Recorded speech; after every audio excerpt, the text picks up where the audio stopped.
अस्सलामुअलैकुम स्टूडेंट्स, मेरा नाम मुनीबुर रहमान और फार्माकोलॉजी जीआईटी की सीरीज़ मैंने स्टार्ट की हुई है, जिसके अंदर मैंने आपको पेप्टिक अल्सर से की जो ट्रीटमेंट है उसकी जो ड्रग्स इमेसिस के बारे में बताया और एंटी इमेटिक ड्रग्स के बारे में बताया लास्ट लेक्चर में। वो लेक्चर्स अगर नहीं देखें तो वो आप लाजमी देखें, क्योंकि वो बेसिक्स हैं जीआईटी फार्माकोलॉजी के, और उसके अंदर मैंने काफ़ी अच्छे समझाया है। 6 लेक्चर्स हैं, वो आप जाकर देख लें। अब मैं आपको आज डायरिया और एंटी डायरियल ड्रग्स के बारे में बताऊंगा। तो सबसे पहले हम डायरिया के बारे में पढ़ते हैं, फिर उनकी ड्रग्स के बारे में पढ़ेंगे। स्टार्ट करते हैं अपना lecture. The drugs which are use to reduce the symptoms of diarrhoea. Symptoms of diarrhoea, अब डायरिया क्या है? डायरिया देख लेते हैं क्या चीज़ है। Diarrhoea, it is the disturbance in GIT characterised by frequent and watery stools. दो चीज़ें हैं, frequent and watery stools. Disturbance है ये जीआईटी के अंदर, GIT gastrointestinal tract from oral cavity to rectum, ठीक है। अब होता क्या है डायरिया में? फ्रीक्वेंट मतलब कि बार बार, फ्रीक्वेंसी ज़्यादा हो जाती है स्टूल या फीकल मैटर के आने की। एंड वाटरी स्टूल्स, और जो स्टूल आता है वो वाटरी होता है। तो बेसिकली वाटरी क्यों होता है और बार बार क्यों स्टूल आता है, तो उसकी भी रीजंस हैं, वो भी हम देखते हैं। डायरिया ना 2 से 3 वजूहात से होता है। पहली वजह डायरिया की है कि माइक्रोब्स का आना, टॉक्सिन्स का आना या पैरासाइट्स, ठीक है, इनकी वजह से आता है। दूसरी वजह ये होती है कि कोई ऐसी ड्रग हमने ले ली हो जो हमारे जीआईटी या हमारी बॉडी के लिए वो हार्मफुल हो, या कोई पॉइजनस चीज़ हो, तो उसको इन इन मतलब कि इन नट शेल वो भी टॉक्सिन्स ही हैं, ठीक है। Microbes, toxin, parasites. तो बॉडी का डिफेंस मैकेनिज्म या बॉडी के जो रिस्पॉन्स है उनसे ये होता है कि उसको जल्दी से जल्दी एलिमिनेट किया जाए। तो इसके लिए बॉडी क्या करती है? अपनी मोटिलिटी को इंक्रीज़ कर देती है, और उस मोटिलिटी इंक्रीज़ करने से ना जीआईटी में जितना भी हमारा मटेरियल है वो जल्दी से पास हो जाता है, इंटेस्टाइन से, स्मॉल इंटेस्टाइन से लार्ज इंटेस्टाइन में आ जाता है, फिर कोलोन रेक्टम तक आ जाता है। और इससे जो है ना उसका जो रिटेंशन टाइम है, जो ट्रांजिएंट टाइम है स्टमक के अंदर, वो कम हो जाता है, और इससे एब्जॉर्प्शन रेट कम हो जाता है। तो दो चीज़ें, एब्जॉर्प्शन रेट कम हो जाएगा और मोटिलिटी भी कम हो जाएगी। मोटिलिटी भी कम, इंक्रीज मोटिलिटी, सॉरी मोटिलिटी ज़्यादा हो जाएगी। एब्जॉर्प्शन रेट तो कम हो जाएगा, मोटिलिटी ज़्यादा हो जाएगी। ये मैंने बात यहाँ उलट कर कह दी थी।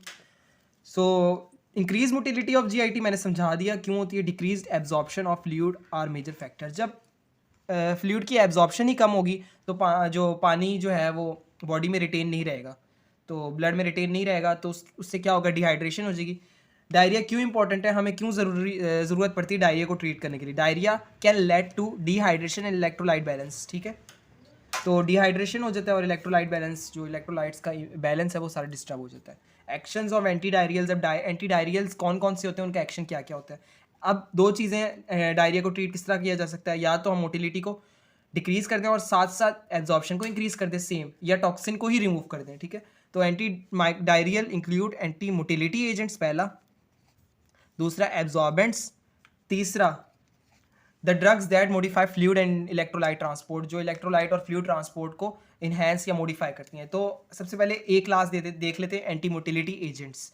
एंटी मोटिलिटी एजेंट्स को हम ओपियाइड एगनिस्ट भी कहते हैं, ठीक है। ये ओपियाइड लाइक स्ट्रक्चर्स होते हैं, इनका जो स्ट्रक्चर होता है ओपियाइड लाइक होता है।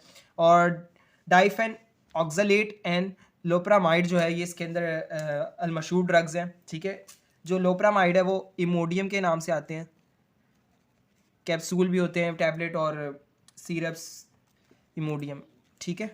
As we know that major role of parasympathetic system is rest and digest. सबसे पहले हम पैरासिम्पथेटिक सिस्टम को देखें, क्योंकि रेस्ट एंड डाइजेस्ट उसी का काम होता है। तो नॉर्मल फिजियोलॉजी में एसिटाइल कोलिन जब ज़्यादा सिक्रीट होता है प्री साइनेप्टिक नर्व टर्मिनल से enteric nervous system of gut, ये वाली बात जो मैं आपको बता रहा हूँ, तो पैरासिम्पथेटिक नर्वस सिस्टम एक्टिवेट हो जाता है, रेस्ट एंड डाइजेस्ट का अमल ज़्यादा हो जाता है, एसिटाइल कोलिन की सिक्रीशन ज़्यादा होगी। कहाँ से? Pre synaptic nerve terminals of enteric nervous system. तो क्या होगा?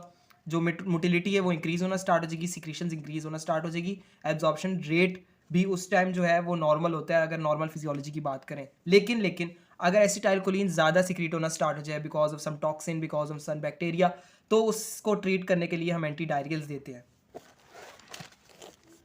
तो मैंने आपको बता दिया था ये हमारे पास ओपियाइड लाइक स्ट्रक्चर्स होते हैं जो एनालॉग्स हैं मेपेरिडीन के। दीज टू ड्रग्स जो मैंने पिछले आपको पीछे बता दी are widely use to treat diarrhoea by activating the pre synaptic opioid receptor. यहाँ पर एक बात मैं आपको बतानी है, ये प्री सिनेप्टिक नर्व टर्मिनल है, ठीक है, और ये यहाँ पर इसने एक्ट करना है, ठीक है। अब क्या होता है यहाँ पर जो है, यहाँ पर एक प्री सिनेप्टिक नर्व टर्मिनल पे रिसेप्टर होते हैं जो क्या करते हैं, इनहिबिट कर देते हैं एसिटाइल कोलिन को स्क्रीट होने से मजीद। तो ये होते हैं ओपियोइड लाइक स्ट्रक्चर, मैं ओ ऊपर से कर रहा हूँ। अब ये दो ड्रग यहाँ पर आती हैं, इनको एक्टिवेट कर देती हैं।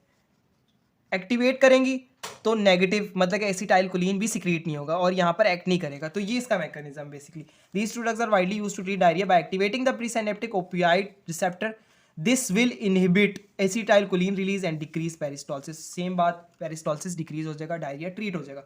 एडवर्स इफेक्ट देखते हैं जब हम इमोडियम ले लेते हैं या इस तरह की जो ड्रग्स होती है जो एंटी डायरियल्स होती हैं, तो उनसे सबसे पहले हमें कॉन्स्टिपेशन देखने को मिलती है, क्योंकि इनका जो होता है बहुत स्पेसिफिक इन नेचर होती हैं और ये बहुत जल्दी एक्ट करके बहुत जल्दी क्योर कर लेती है डायरिया को। तो उसके बाद इन रिटर्न हमें कॉन्स्टिपेशन देखने को मिलती है पेशेंट्स में।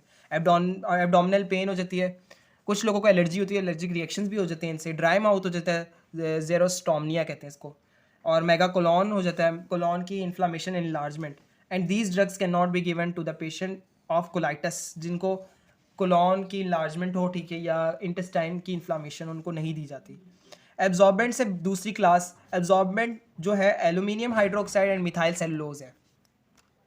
एब्जॉर्बेंट्स का जो काम है वो इससे थोड़ा सा डिफरेंट है। वो बेसिकली हम क्या कर रहे थे, पिछले ड्रग्स क्या कर रही थी, वो मोटिलिटी को इंक्रीज कर रही थी। यहाँ पर क्या हो रहा है कि वो टॉक्सिन को ही एलिमिनेट करना स्टार्ट कर देंगे ताकि डायरिया ट्रीट हो जाए। एल्यूमिनियम हाइड्रोक्साइड बहुत अच्छा एब्जॉर्बेंट है, आपने फार्मास्यूटिक्स में ही पढ़ा होगा। मिथाइल सेलुलोज भी एब्जॉर्बेंट है। As we know that parasites, microbes and toxins are the cause of diarrhoea. So इस कॉज को ही खत्म कर लेते हैं, डायरिया ट्रीट हो जाएगा, simple. So in order to cure it we have to kill और eliminate toxin. These agents can control diarrhoea by absorbing toxin, adsorbing, या AD से, ठीक है, एडजॉर्बिंग टॉक्सिन। एडजॉर्प्शन का मतलब ये होता है ये एक चीज़ है उसकी सरफेस के ऊपर स्टिक हो जाना, ये एडजॉर्ब है। और एब्जॉर्प्शन पेनिट्रेटिंग फिनोमेना, यहाँ पर एडजॉर्प्शन की बात हो रही है, ऑन टू दस their surface and also protecting there intestinal mucosa. दो काम करते हैं, एडजॉर्ब करते हैं टॉक्सिन को और म्यूकोजल को, इंटेस्टाइनल म्यूकोजा को प्रोटेक्ट करते हैं। जब एडजॉर्ब कर लेंगे सरफेस के ऊपर टॉक्सिन को, तो वो साथ साथ जब स्टूल से निकल जाएंगे तो सारे माइक्रोब्स, सारे टॉक्सिन रिमूव हो जाएंगे और डायरिया एक ही वाटरी स्टूल के बाद क्योर हो जाएगा। तो ये है एडजॉर्बेंट का काम। नोट, अच्छा, इन ड्रग्स को जो है ना हम किसी और ड्रग्स के साथ नहीं दे सकते, ठीक है, क्यों? क्योंकि वो उस ड्रग को भी एब्जॉर्ब करके उसका इफेक्ट नील कर देगी, सारा इफेक्ट ही खत्म कर देगी और एब्जॉर्प्शन रेट ऑफ ड्रग 0 कर देगी उसका।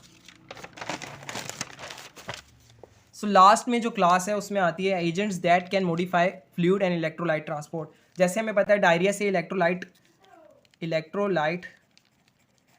इम्बैलेंस हो जाता है, ठीक है, और इसके अलावा डिहाइड्रेशन हो जाती है। ये दो चीज़ें तो मस्ट होती हैं, ठीक है, इलेक्ट्रोलाइट इम्बैलेंस और डिहाइड्रेशन। तो इसको कवर करने के लिए, इसकी क्योर अप करने के लिए, डिहाइड्रेशन के लिए तो हम ORS देते हैं, लेकिन इलेक्ट्रोलाइट इम्बैलेंस के लिए हम क्या करते हैं, बिस्मथ सबसैलिसिलेट, ये आता है पेप्टोबिस्मोल के नाम से, has both anti inflammatory and anti bacterial. इसका एक और भी काम है, इन्फ्लामेशन को भी रोकता है जो इंटेस्टाइनल म्यूकोजा में हुई होती है, और एंटी बैक्टीरियल इसका फंक्शन भी है। It helps to reduce the frequency of bowel movement, ये क्या करता है, जो मूवमेंट की जो फ्रिक्वेंसी है उसको कम कर देता है। And also decrease fluid secretion, जब मूवमेंट डिक्रीज हो जाएगी तो फ्लूइड्स की जो सिक्रीशन है फीकल मैटर के अंदर वो भी कम हो जाएगी, जिससे फ्लूइड ज़्यादा से ज़्यादा इलेक्ट्रोलाइट रिटेन रहेगा। तो इसके एडवर्स इफेक्ट में आता है ब्लैक टंग हो जाती है एंड ब्लैक स्टूल्स। ये कम ही यूज़ करते हैं, ज़्यादातर हम इमोडियम कैप्सूल्स ये यूज़ करते हैं जो पहली क्लास मैंने आपको बताई थी। तो आई होप ये लेक्चर आपको समझ में आई हो। अगर इट मेक सेंस तो कमेंट में आप अप्रिशिएट कर दें, वरना आप अगर कोई बात नहीं समझ में आई तो उसको कमेंट में पूछ सकते हैं। तो होप यू लाइक इट। जज़ाकल्लाह।